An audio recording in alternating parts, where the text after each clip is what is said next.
Afternoon, everyone. It's our last presentation for ED 200. So my last questions for this week's work were under the category of school and the society. So I had two questions on my list that I actually thought were pretty similar, so I'm gonna kind of answer them both. So they are: can diversity in the classroom encourage cohesiveness and acceptance in the workspace / outside world? And if students are taught to be accepting of others, can the acceptance of diversity be fostered in the community?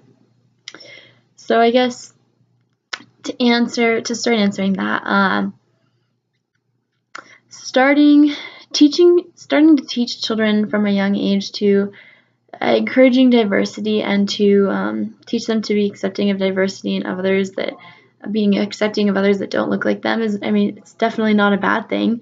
It's something that can be fostered and grown over time to become a part of who they are until they grow up to be adults that are that just don't even notice anymore because they're so attuned to it, or so I guess disattuned to it, and that it just doesn't. I don't want to necessarily say not important, because it is, but along those lines.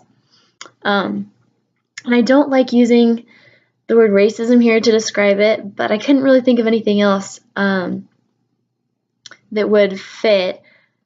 So racism is something that it's a taught trait. I think it's a learned trait, something that people accumulate over their lifetime as they grow. It's not something you're born with. And if you start young, the younger you start teaching acceptance and love of others and encouraging that, the less likely they are to develop that particular character trait.